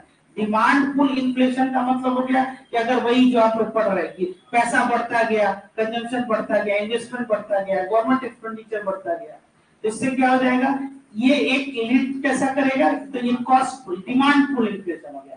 Cost push inflation का मतलब हो गया कि कॉस्ट ऑफ प्रोडक्शन जो है वो क्या है, वो ज्यादा हो गया, कॉस्ट ऑफ प्रोडक्शन, और जो आपका यील्ड जो आपको जो मिलेगा जो आउटपुट वो क्या है, वो नेगेटिव में या फिर वो कम हो रहा है। तो अब जैसे कि उसमें लेबर कॉस्ट बढ़ जाएगा, तो ऐसे सिचुएशन में उसको कैसे कंट्रोल करेंगे। तो अब फिर जब डिमांड पुल इन्फ्लेशन है तो उसको कंट्रोल करने के लिए क्या है कि मतलब लिक्विडिटी ज्यादा अगर आपके एक सिस्टम में है तो लिक्विडिटी को क्या करेंगे हम, एब्जॉर्ब करेंगे, और अगर लिक्विडिटी कम है तो क्या करेंगे, इंजेक्ट करेंगे। तो इंजेक्ट करेंगे तो ये इंस्टीट्यूशंस पे प्रभाव आएगा। और फिस्कल पॉलिसी से हम क्या करेंगे कि जैसे कि अब क्योंकि किसानों की आय तो हुई नहीं है, अब उनको क्या करना होगा, हमको एक सपोर्ट देना होगा। सपोर्ट कैसे देंगे, तो भाई किसानों के अकाउंट में 5,000 रुपए का हम लोग अगले 3-4-5 महीने तक जो है इस तरह से उनको हम लिक्विडिटी क्रंच हो गया, तो लिक्विडिटी क्रंच हो जाएगा तो क्या करेंगे, उनको पैसे का सपोर्ट करेंगे। तो ये योजना बना के, मतलब जैसे कि मान लीजिए कि कोई ऐसे समझिए कि हाँ किसान सम्मान निधि योजना या फिर ऐसे डायरेक्टली उसको नहीं किया जाता है, एक कोई योजना बना के उनको सपोर्ट कर दिया गया, ठीक है। या उनको इस तरह से ये कहा जाएगा कि आप चाहें तो ये लोन ले सकते हैं बैंकों से, उसके ऊपर कोई आपसे इंटरेस्ट चार्ज नहीं किया जाएगा। तो ये भी उसमें एक क्या रहती है, एक संभावना रहती है कि भाई वो चुकाएगा लोन कहां से, और गवर्नमेंट कहां से पैसा देगी, गवर्नमेंट पास पैसा कहां से, सोचिए थोड़ा सा, टैक्स कलेक्शन तो है इन्हीं बैंकों के थ्रू देती है। तो अब बैंक जो है ज्यादा से ज्यादा अगर लोन दे देंगे और उनकी रिकवरी नहीं होगी तो बैंकों का एसेट्स क्या होता है, लोन, तो वो एनपीए हो जाएगा। यहाँ पे तो आप देख ही रहे कि ऐसी स्थिति है कि वो चुका ही नहीं पाएगा। इसमें क्या कर रहे हैं, फिर भी आपको सपोर्ट करना है, because you are a welfare society. ये समझ में आ रहा है, इसीलिए इसको एकदम मैकेनिकली मत पढ़िए। मैकेनिकली नहीं पढ़ने का क्या मतलब हो गया कि ऐसा नहीं है, नॉर्मली इसको जब पढ़ता है लोग तो वो एकदम ऑब्जेक्टिविटी के साथ, ये नहीं होगा तो ये हो जाएगा, वो नहीं होगा, नहीं, सबका कॉन्सिक्वेंसेस आप देख रहे हैं, एक का क्या है, एक का कॉज दूसरे का इफेक्ट, और दोनों को जब आप कलेक्टिवली देखिएगा कि फिस्कल पॉलिसीज में कितना ये कर सकता है सपोर्ट और monetary policy, then you will be able to understand the entire picture. और हैविंग सेड दैट कि आपकी जो इकोनॉमी है, आपका जो पूरा स्ट्रक्चर है वो किस पे डिपेंडेंट है, that we are a society और वेलफेयर सोसाइटी। तो जो हमारा जो सोशलिस्टिक पैटर्न है, नहीं तो आप तो यही कह सकते हैं कि भाई एक तो पहले ही से उसका प्रोडक्शन नहीं है, आप किसानों को सब्सिडी दे रहे हैं, और एक तरफ सब्सिडी दे रहे हैं उसके बाद से आप उसको लोन में भी प्रमोट कर रहे हैं, इंश्योरेंस पॉलिसी में, तो भाई इसका क्या मतलब है, यील्ड तो आपको कुछ मिलना है।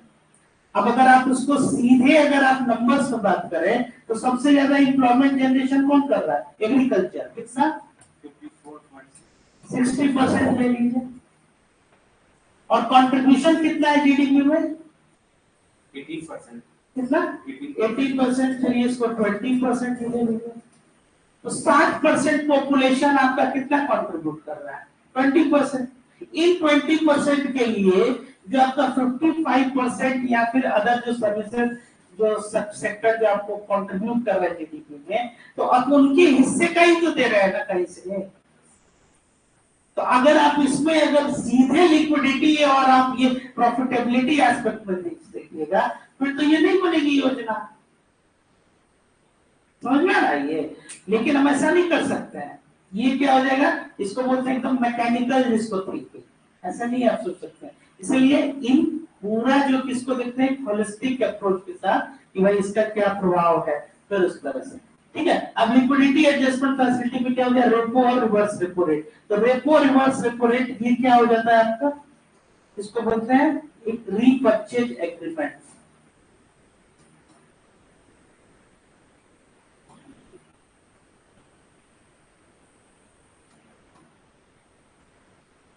रीपर्चेज एग्रीमेंट का मतलब हो गया कि जैसे कि आपका ये कोई मान लीजिए कि कमोडिटी है, इसको हमको फिर से खरीदना है, तो हमने क्या किया कि आपको ये पहले दे दिया, फिर उसके बाद से हम कहें कि आप इसको रखिए, जब आपको जरूरत होगी तो हम आपसे ये लेंगे, और इसके बदले में क्या है, आपको जो भी पेमेंट है वो हम आपको करेंगे। तो अब इसमें रीपर्चेज एग्रीमेंट के अंतर्गत आपका रहता है रेपो और रिवर्स रेपो। तो जब इंजेक्ट करना होता है लिक्विडिटी को तो रेपो रेट पे, और जब एब्सॉर्ब करना होता है लिक्विडिटी को तो क्या करते हैं, रिवर्स रेपो रेट पे हम उसको एब्सॉर्ब करते हैं आरबीआई। अच्छा, अब इसमें कि रेपो रिवर्स रेपो में इसको समझिए कि रेपो रेट क्या होता है कि जब सिक्योरिटीज के अगेंस्ट आरबीआई कमर्शियल बैंक्स को क्या करती है, लोन देती है। और ये लोन किस तरह का है, शॉर्ट टर्म के, हाँ शॉर्ट टर्म का होता है, ठीक है। हाँ क्या पूछ रहे हैं, क्या पूछ रहे हैं कुछ नहीं, ठीक। तब इसमें ये देखिए सिक्योरिटीज के अगेंस्ट में, और रिवर्स रेपो रेट में क्या हो गया, जब आरबीआई को लोन चाहिए होगा तो वो किस पे लेगा, रिवर्स रेपो रेट। तो अगर रिवर्स रेपो रेट को बढ़ाया जाता, इसका क्या मतलब हो गया,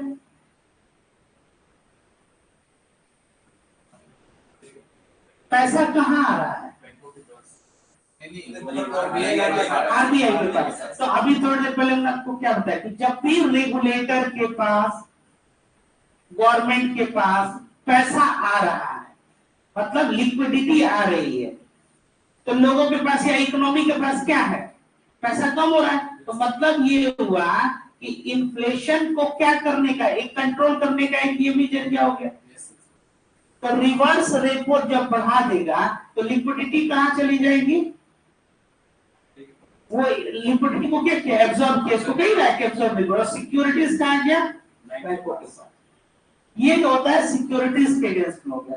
सिक्योरिटी का मतलब हो गया कि एक पीस ऑफ पेपर पे हम लिख के दे देंगे आपको, बस आप इसको ऐसे ही समझिए। जो ऑथराइज जो भी अथॉरिटी है वो आपको एक दे दिया, कि सिक्योरिटी अब सिक्योर। तो अब जैसे कि आपको ट्रेजरी बिल अगर आपको दिए गए, तो ट्रेजरी बिल आप क्या करते हैं, तो उसमें क्या हो गया, वो आरबीआई इशू किया, उसका एक पीस ऑफ पेपर है, एक पेमेंट आपने किया और एक सर्टेन पीरियड के बाद वो आपको ट्रेजरी बिल। क्लियर हो गया, समझ में आया? सर आरबीआई गवर्नमेंट के रिलेटेड बाय और सेल भी करता है। हाँ आ रहा है, अभी वहां पे पहुंचे नहीं है, तो उसको ओपन मार्केट ऑपरेशन बोलते हैं, OMO। हर्षद मेहता इसके लिए थोड़ी ही है, नहीं सर, वो भी तो करता था इसमें। क्या करता था, बॉन्ड्स वगैरह सब बैंकों से पोस्ट बना के, तब क्या, वही तो पूछ रहे हैं, क्या करता था, याद नहीं है कि उसको देखे हैं, समझे नहीं है, ये बोलिए राइट क्वेश्चन पूछे, हो सकता नहीं, वही बात है। आप जैसे टर्म बोले वो, तो क्या किया, जो आप समझे वो बताइए, तो हमारे लिए आसान हो जाएगा समझाया। कोई मूवी देखे हैं, हाँ हाँ हाँ, तो उसमें क्या दिखाया गया, तो यही दिखाया था सर। हाँ मतलब उस टाइम ये नियम था कि 15 दिन के में कुछ पैसा अपडेट करना रहता था, वो उसी टाइम से निकाल लेता था और 15 दिन, हाँ 15 दिन तक पैसा जमा कर देता था। अच्छा, फिर शायद रिवर्स रेपो रेट के साथ छेड़छाड़ करता था सर। रिवर्स रेपो रेट के हाँ साथ, वही इसी के साथ। बॉन्ड्स मतलब अपना खुद का बनाता था, गवर्नमेंट का नहीं रहता था। हाँ। फेक यूज करके फेक यूज नहीं करता सर, हाँ। बैंक ही से ले एक लेता तरह से सर ये स्मार्टफोन आपका ऑन है ना, उस पे टाइप कीजिए तो कि रेपो रेट कब इंट्रोड्यूस किया गया है इंडिया में।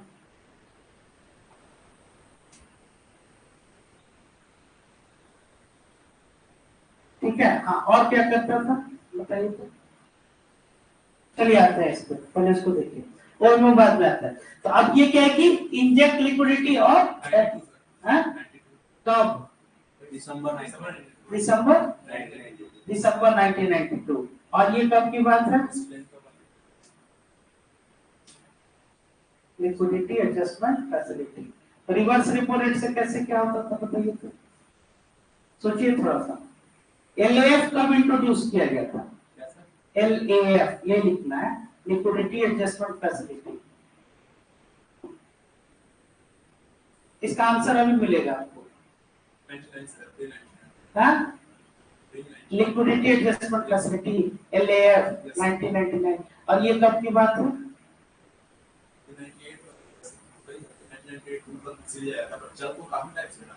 1992 का है सर, असल में था।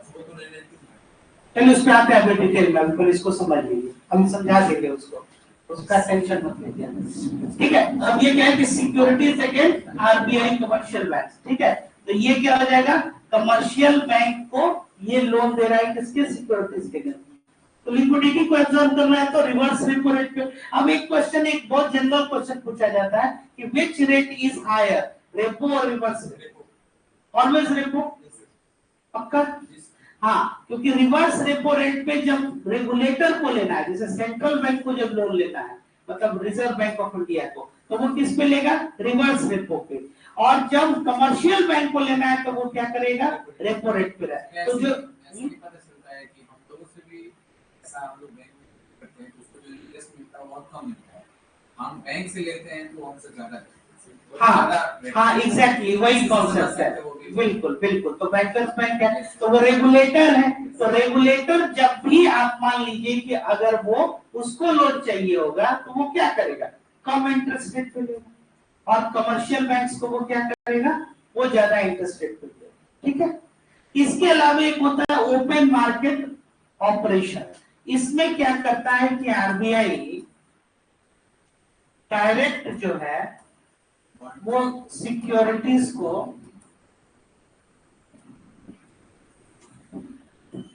परचेज या सेल जिसको कहते हैं मार्केट में वो करेगा।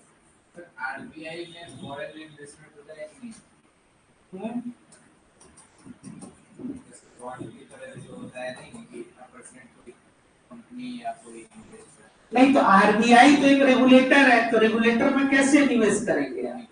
ऐसे नॉर्मल कोई बैंक जैसे कि आप ये वही ना हो गया, वो सॉवरेन एक बॉडी ना हो गई, उसमें आप कैसे निवेश करते हैं, वो एक रेगुलेटिंग बॉडी है। जैसे कि स्टेट बैंक ऑफ इंडिया, तो स्टेट बैंक ऑफ इंडिया में निवेश हो सकता है। स्टेट बैंक ऑफ इंडिया में निवेश का क्या मतलब है, हम बता रहे आ रहे, पहले इसको थोड़ा सा समझ लीजिए। तो RBI क्या कर रहा है, इसमें सिक्योरिटीज को डायरेक्ट जो है ये सेल और परचेज कर रहा है। अब क्वेश्चन यहां से समझिए कि अगर RBI अगर सिक्योरिटीज को परचेज किया, RBI सिक्योरिटीज को परचेज किया, पैसा कहां गया, सरकार के पास है, डायरेक्ट कर रहा है मार्केट में, तो मार्केट में और RBI सेल किया सिक्योरिटीज, तो एब्जॉर्ब लिक्विडिटी को अगर करना है तो RBI परचेज करेगा कि सेल करेगा, करना है तो सेल। RBI परचेज किससे करेगा सर, गवर्नमेंट से ना। पहले इसको समझिए कि RBI अगर जैसे कि सिक्योरिटी मार्केट से डायरेक्ट जब वो कर रहा है ना, तो उसमें अगर वो परचेज किया सिक्योरिटी, जैसे मान लीजिए हम आपसे परचेज की, तो RBI डायरेक्ट करेगा ना सर। हाँ बिल्कुल करता है, जैसे कि ट्रेजरी बिल्स जो है, अब आप डायरेक्ट इन्वेस्ट करते हैं ना, ट्रेजरी बिल खरीद सकते हैं RBI से, आपको बैंक में नहीं जाना है। पहले वो एक लिमिट था 25,000 और 10,000 रुपया, 10,000 रुपया हो तो आप जाइए ट्रेजरी बिल खरीद लीजिए सेफ। हाँ मतलब वही बात हो गई कि RBI के डूबने का क्या मतलब होता है, इकोनॉमी आपकी समझ में आ रहा है कि नहीं आप लोगों को, नहीं उसको भी छोड़िए, अभी उसको नहीं, जो पॉइंट पर उस पर आते हैं वो सब बात पे, पहले इसको समझिए, ये समझ में आ रहा है। तो जब सिक्योरिटीज परचेज किया, सिक्योरिटी क्या हो गया, जैसे कि मान लीजिए कि ये है, हम सिक्योरिटी ये दे रहे हैं कि आप 5 साल के बाद आपको ये क्या है, इस पे आपको ये हमने आपको दिया, तो बदले में क्या लिया, पैसा लिया। तो पैसा लिया मतलब क्या, लिक्विडिटी को हमने ले लिया। तो लिक्विडिटी को जब हम एब्जॉर्ब कर लिए, एक तरह से आप समझिए कि लिक्विडिटी हमने ले लिया आपका बहुत ज्यादा, जैसे आप पैसा जो है अगर मान लीजिए आप जो अर्न करने लगे, इधर उधर बिना मतलब का चीजों में खर्च करने लगे, फिजूल खर्ची। एक दिन आए आपके पिताजी और वो बोले कि सब क्या कर रहे हो, पैसा इतना अच्छा है उसको कलेक्ट करो, कहीं जाके कोई लैंड में इन्वेस्ट करो, कोई एसेट खरीदो। ये तो वो क्या किए, एब्जॉर्ब कर लिए लिक्विडिटी आपका। तो अब एब्जॉर्ब कर लिए, लेकिन वो बना क्या दिया उन्होंने, एक एसेट्स बना दिया, संपत्ति। वैसे ही आपका पैसा हमने ले लिया, ये आपको हमने दे दिया, ये सिक्योरिटी, इस पे ये लिखा है क्या, ये रिजर्व बैंक ऑफ इंडिया के पास। समझ में आ गया? तो ये एक सिक्योरिटी अपने लिए। इस सिक्योरिटी को जो इसका एक मैच्योरिटी जो उसका एक डेट होगा या एक सर्टेन जो भी टाइम मान लीजिए 3 साल के लिए आपने लिया, 3 वर्ष के बाद अब उस चीज को आप ले जाके देते हैं आरबीआई को, या आरबीआई को ही पैसे की जरूरत है, तो जितने लोगों को उसने ये जो सिक्योरिटी दिया वो क्या करेंगे आपको? तो अब मान लीजिए कि अब जब उस ये सिक्योरिटी जब आप बेच रहे हैं तो पैसा कहाँ गया? आप बेच रहे हैं तो आप सिक्योरिटी सेल कर रहे हैं, तो मतलब मान लीजिए आप ऐसे समझिए कि हम यहाँ खड़े हैं आरबीआई, तो हम आरबीआई हैं, हम आपसे क्या किया? परचेज किया। तो परचेज अगर हमने किया तो परचेज किया तो सिक्योरिटी कहाँ आ गया? मेरे पास आ गया। और पैसा कहाँ गया? तो जो परचेज करेगा, जो बाइंग करेगा या परचेज करेगा तो पैसा कहाँ गया? लिक्विडिटी सिस्टम में गया। क्लियर हो गया? तो अब ओपन मार्केट ऑपरेशन में जब अगर आरबीआई सिक्योरिटीज को क्या कर रही है? परचेज कर रही है, तो ये इन्फ्लेशन को कंट्रोल करेगा कि इन्फ्लेशन को बढ़ाएगा? इससे ज्यादा से ज्यादा क्या हो गया? जब इन्फ्लेशनरी प्रेशर अगर बढ़ रहा है तो लिक्विडिटी कहाँ है? लिक्विडिटी को कैसे कंट्रोल करेगा? सोचिए, आरबीआई सेल करके कंट्रोल करेगा कि बाई करके कंट्रोल करेगा? क्वेश्चन यही है।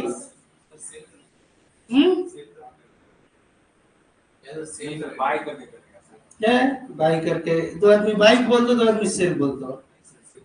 सेल करने का मार्केट में बहुत सारी लिक्विडिटी है, मार्केट में ज्यादा पैसा आ गया, पैसा तो सेल ही कर लिया, मार्केट में बहुत ज्यादा पैसा आ गया, कंट्रोल कर पाएगा, उसको पैसा सिक्योरिटी आपको देगा और क्या? हाँ, तब क्या करेगा?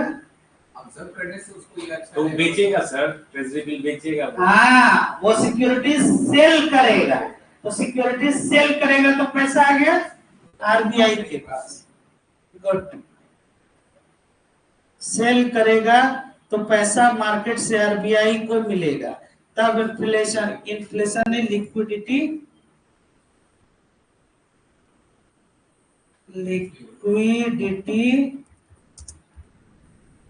कंट्रोल होगा। रोहन राज, वेरी गुड।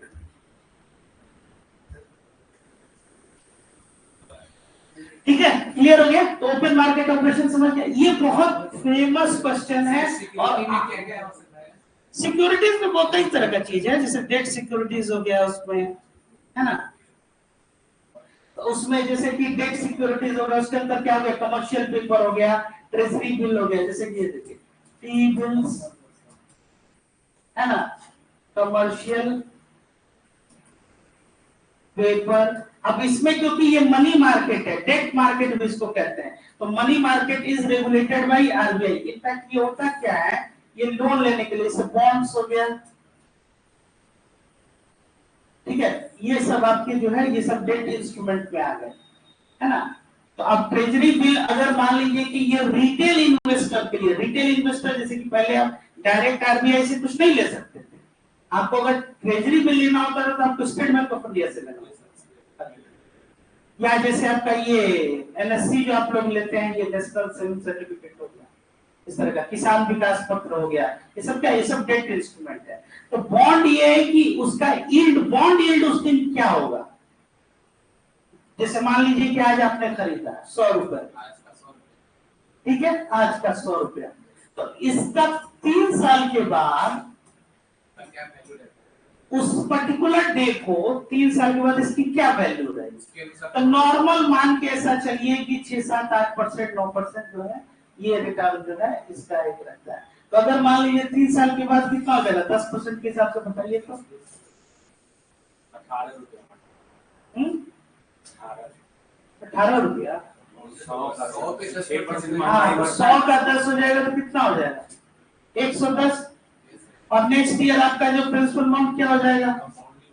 तो अगर उस तरह से अगर है तो 121, फिर उसका 10% आप देख लीजिए तो 12.1, तो कितना हो जाएगा? तो 133 के अराउंड जो है, तो ये आपका हो जाएगा इस हिसाब से। लेकिन ये हो जाएगा आपका कंपाउंड।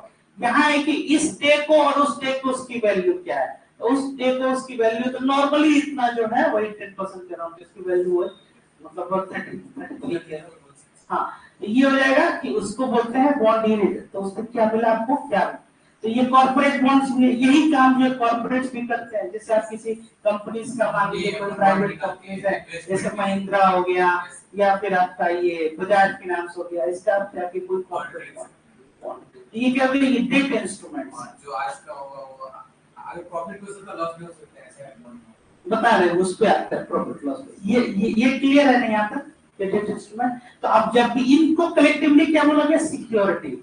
सिक्योरिटीज का क्या मतलब होगा, एक पेपर हो गया है ना। इस पेपर को, एक पीस ऑफ पेपर इसको आपने रखा, बदले में आपको क्या किया कि एक गारंटी दी गई, 7 3 साल 4 साल 5 ईयर डाउन द लाइन, आप चाहे जब तक में। अब जाहिर सी बात है, अब आरबीआई के हो गया एक थोड़ा सा सेफेस्ट वे हो गया है ना।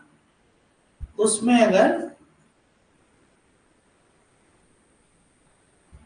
एक सेफेस्ट वे हो गया, तो इस तरह से आप उसमें इन्वेस्ट कर सकते हैं। तो अब क्या हो गया कि परचेजिंग सिक्योरिटी, जब परचेज किया तो किसके लिए, सेल सिक्योरिटी करके क्या करेगा आरबीआई,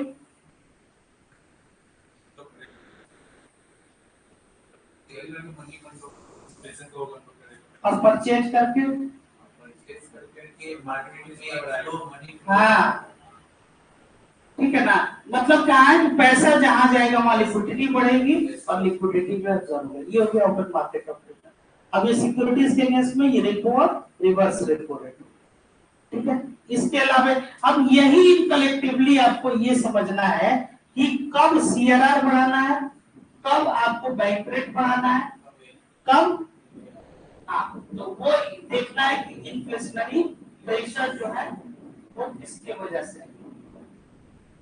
अब ये समझ में आ गया ये फ्लो। अब कोई भी इससे संबंधित क्वेश्चन है उसको आप लोग ऐसे ही डिकोड करके, और ऑब्जेक्टिव क्वेश्चन है उसको आप बनाइएगा, या अगर सब्जेक्टिव आंसर में लिखना है तो इसको ध्यान में रखते हुए, और जितना आप इन दोनों में इंटीग्रेशन कर पाए तभी इकोनॉमिक्स के क्वेश्चंस में मार्क्स मिलेगा। इंटीग्रेशन इन सेंस कि ऐसा नहीं कि यूनिडायरेक्शनली आप सीधे बोले कि मॉनेटरी पॉलिसी से ही हम कंट्रोल कर लेंगे, नहीं। ये भी नहीं कह सकते कि फिस्कल पॉलिसी से। इन दोनों का क्या है कि जुडिशियस मिक्स होना चाहिए, है ना। कि फिस्कल पॉलिसी में आप बोल दिए कि टैक्स बढ़ाते जाइए, टैक्स बढ़ाते जाइए, तो टैक्स अगर बढ़ाइएगा तो वो क्या हो जाएगा, काफी वो अनपॉपुलर वो गवर्नमेंट भी हो जाएगी। प्लस हम लोग डेमोक्रेटिक सेटअप में काम कर रहे हैं, इस चीज का भी ख्याल रखिए। हम लोग मतलब इसको कहते हैं ना कि हर चीज में प्रॉफिटेबिलिटी एस्पेक्ट नहीं ढूंढना है जब पॉलिसी मेकिंग हमको करना है। क्यों? क्योंकि we are a welfare society. India क्या है, एक वेलफेयर स्टेट है, एक सोशलिस्ट स्टेट है। प्रिंपल भी आप लोग जो है पढ़े हुए हैं, तो ये हमेशा ध्यान में रखना चाहिए। दूसरी बात कि अब ये भी नहीं मतलब हुआ कि आप इतना ज्यादा फिस्कल स्टिमुलस देते कि वही हमारे लिए इन्फ्लेशन क्रिएट कर दे।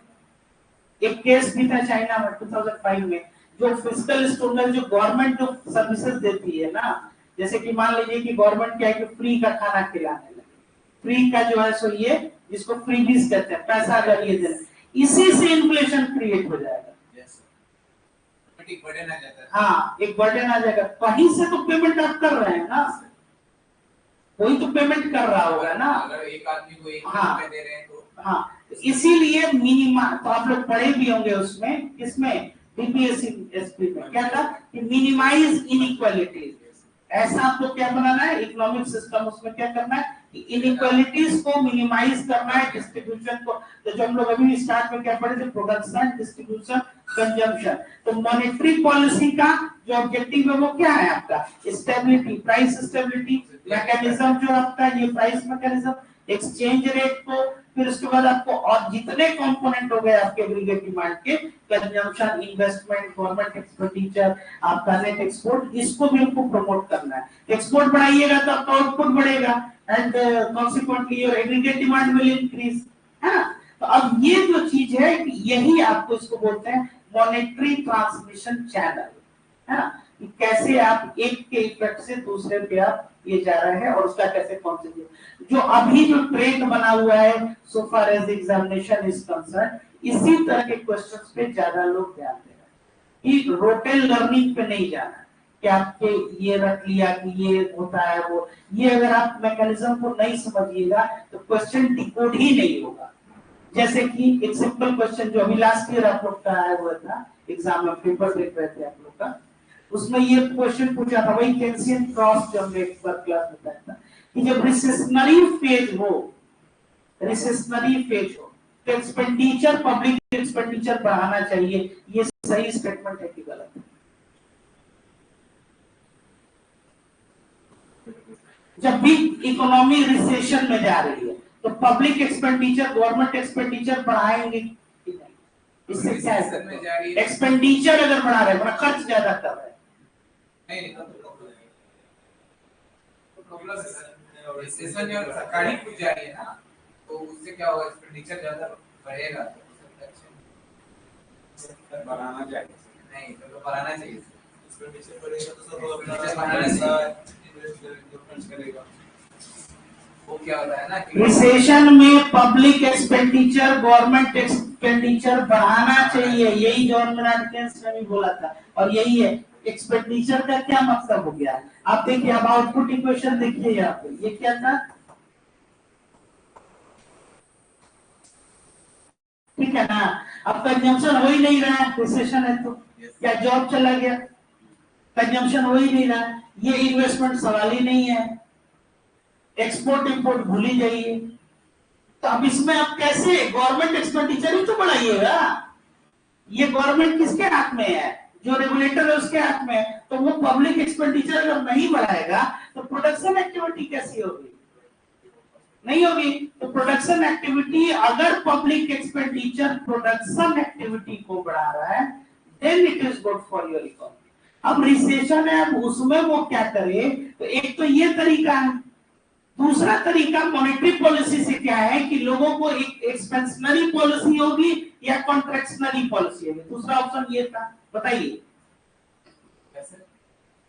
रिसेशनरी फेज में एक्सपेंशनरी पॉलिसी जो है अपनाना चाहिए या कॉन्ट्रैक्शनरी?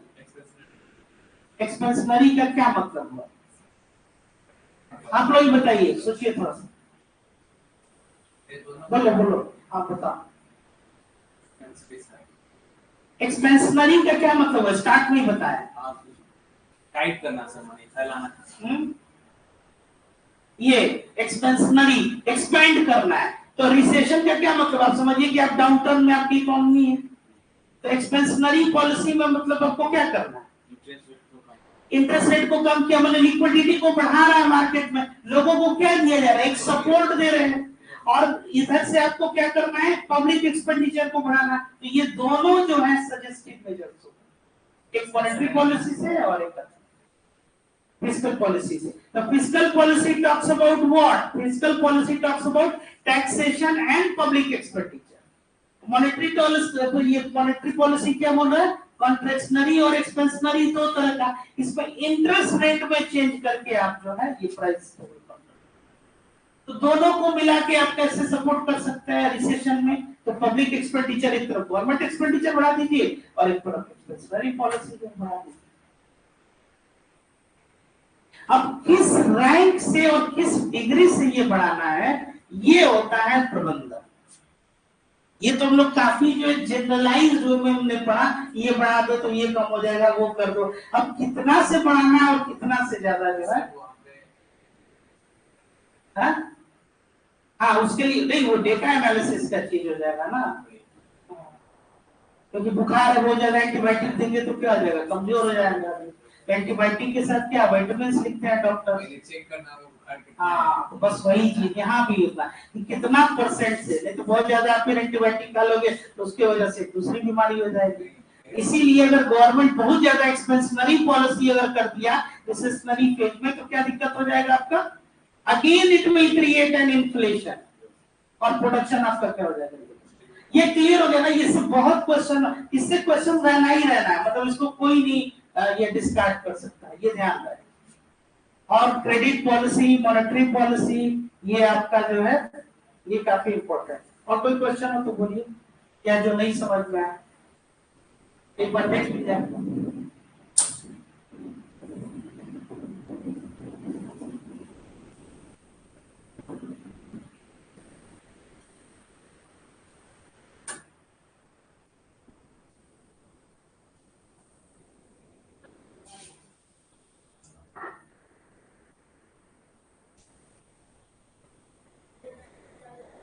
लिक्विडिटी का मतलब क्या है? कन्वर्टेबिलिटी।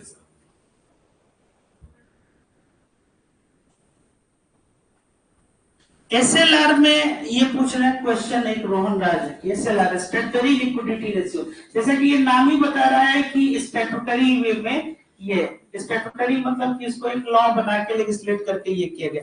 इसमें नेट डिमांड टाइम लायबिलिटीज कल भी हम बताए थे कि उसको जो है मेंटेन करना होता है।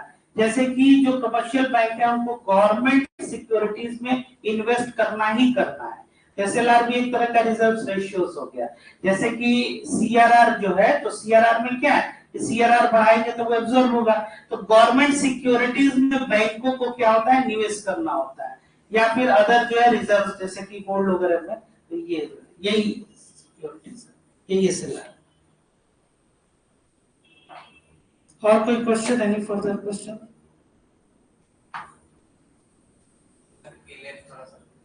हाँ, एलएफ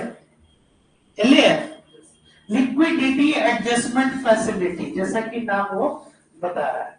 तो अब एलएफ के अंतर्गत दो तरह के रेट्स हो गए, रेपो रेट और रिवर्स रेपो रेट, है ना। तो रेपो रेट और reverse repo rate, repo rate और रिवर्स रेपो रेट इसको एक रिपर्चेज एग्रीमेंट के तौर पे इसको जैसे कि जैसे कि बैंकों को जरूरत है तो वो रेपो रेट पे लेंगे, जब आरबीआई को जरूरत है तो वो रिवर्स रेपो रेट। सर ये भी तो कि आरबीआई को जरूरत नहीं है, बैंकों के पास पैसा ज्यादा आ गया है तो आरबीआई पैसा नकदी जमा करती है।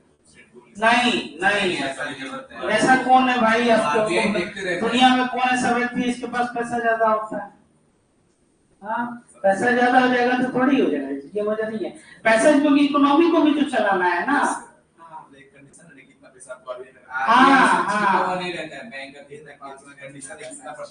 बस बस बस, अब पैसा आपके पास ज्यादा है तो अब क्या कीजिएगा, पैसा को इसको कहते हैं उड़ाना।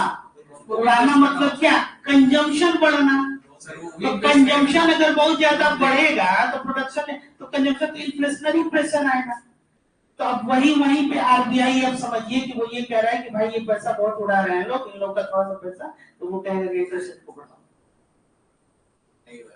अपना खर्चा करिए। आज बेहतर है ना, कल हो सकता है कि कुछ बुरा, क्योंकि वर्ल्ड लेवल पे भी वो इंडिया का क्या सेंट्रल बैंक है, तो वर्ल्ड लेवल पे अगर मान लीजिए वर्ल्ड इकोनॉमी अगर डाउन जा रही है तब दुनिया से अलग नहीं ना है। तो बैंक डूबता है तो असर है। हाँ, तो उसका असर जो आप क्या है, हाँ जो भी, वो तो यही तो फेज है ना। ये जैसे कैसे बोल रहे हैं कि अब मनी सप्लाई को बढ़ा रहे हैं, तो बढ़ा रहे हैं तो ये अच्छी बात है, मनी सप्लाई बढ़, लेकिन ये क्या कर देगा, इन्फ्लेशन क्रिएट कर देगा। तो फिर कंट्रोल कैसे करेंगे, इंटरेस्ट रेट को बढ़ा के, है ना। और जब इंटरेस्ट रेट को बढ़ा देगा फिर मनी सप्लाई कम हो जाएगा, तो फिर उसके प्रॉब्लम आ जाएगा, लिक्विडिटी क्रंच हो जाएगा। लिक्विडिटी को बढ़ाने के लिए फिर रिजर्व रेशियो है।